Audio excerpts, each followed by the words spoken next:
2020 সালের মার্কিন নির্বাচনে ডেমোক্রেটিক দলের প্রার্থী জো বাইডেনের দীর্ঘ 50 বছরের রাজনৈতিক অভিজ্ঞতা কতটুকু কাজে লাগবে সেদিকেই তাকিয়ে আছে গোটা বিশ্ব। কিন্তু কে এই জো বাইডেন?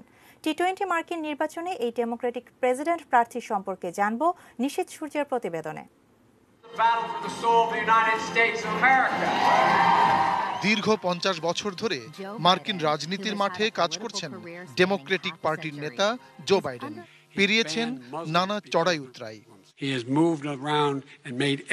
শুরুতে আইনজীবী হিসেবে কাজ করলেও নগর পরিষদের একটি আসনে জয়ের মাধ্যমে শুরু হয় তার রাজনৈতিক জীবন। মাত্র 30 বছর বয়সে শক্তিশালী রিপাবলিকান সিনেটরকে হারিয়ে বাইডেন হয়ে ওঠেন ডেমোক্রেটিক দলের সম্ভাবনাময় তরুণ নেতা। আমেরিকার ইতিহাসে দ্বিতীয় কনিষ্ঠ সিনেটর। দীর্ঘ 36 বছর ডেলোয়ার অঙ্গরাজ্যের সিনেটর হিসেবে নিজেকে ঝালিয়েছেন। পরে 2009 থেকে 2017 সাল পর্যন্ত ভাইস প্রেসিডেন্টের দায়িত্ব পালন করেন বর্ষিয়ান এই নেতা। Got a real dilemma, Mr. President. I can't go every day, can I?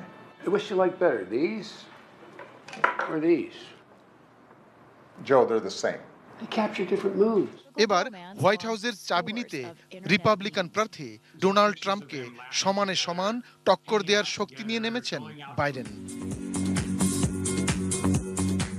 জন্ম 1942 সালের 20 নভেম্বর পেনসিলভেনিয়ার এক ক্যাথলিক পরিবারে।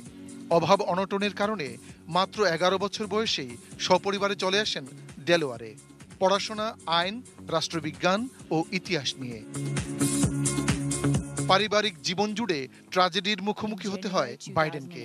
1966 সালে কলেজ জীবনের বান্ধবী নেইলিয়া হান্টারকে ভালোবেসে বিয়ে করেন। সেই ঘরে আসে 3টি ফুটফুটে সন্তান।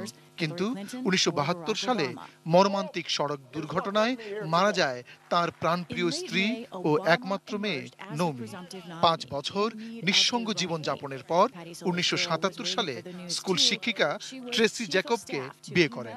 সেই ঘরে জন্মায় ছেলে এসব্যাক। কিন্তু দুর্ভাগ্য তখনও পিছু ছাড়েনি। 2 বছর মস্তিষ্কের ক্যান্সারের সঙ্গে লড়াই করে 2015 সালে মারা যায় বাইডেনের বড় ছেলে বো বাইডেন। 1988 সাল এবং 2008 সালে হোয়াইট হাউসের লড়াইয়ে অংশ নিলেও কোনোবারই সফল হননি। কিন্তু সবাইকে চমকে দিয়ে 2008-এ বারাক ওবামা রানিং মেট হিসেবে বাইডেনকেই বেছে নেন। 2002 সালে ইরাক যুদ্ধে যাবার বিষয়টিতে তিনি অনুমোদন দিয়েছিলেন। যদিও ঠিক 11 বছর আগে সাদ্দাম হোসেনের বিরুদ্ধে লড়াইয়ে প্রেসিডেন্ট জর্জ H.W. বুশের বিরোধিতা করায় তোপের মুখে পড়েন বাইডেন। এবারের প্রেসিডেন্ট নির্বাচনে লড়াইয়ের ঘোষণা দেবার পর তিনি ইয়েমেনের গৃহযুদ্ধে সৌদি আরবের প্রতি আমেরিকার সমর্থন বন্ধের আহ্বান জানান। এছাড়া ইরানের সঙ্গে পারমাণবিক কার্যক্রম নিয়ে আলোচনা অব্যাহত রাখা, জলবায়ু নিয়ে প্যারিস চুক্তির সমর্থন, চীনে মার্কিন স্বার্থ বজায় রাখা সহ নানা বিষয়ে গত কয়েক বছর কংগ্রেসের উপর চাপ দিয়ে আসছেন বাইডেন। প্রায় 50 বছরের রাজনৈতিক ক্যারিয়ারে প্রেসিডেন্ট পদের জন্য এই করোনাকালের নির্বাচন বাইডেনের তৃতীয় এবং সম্ভবত সর্বশেষ প্রচেষ্টা। এই যুদ্ধে মার্কিন জনগণ জো বাইডেনের পাশে কতটুকু আছেন তা প্রমাণিত হবে চূড়ান্ত ফলাফলের দিনে। নিশীথ সূর্য, ডেস্ক রিপোর্ট, ATN নিউজ।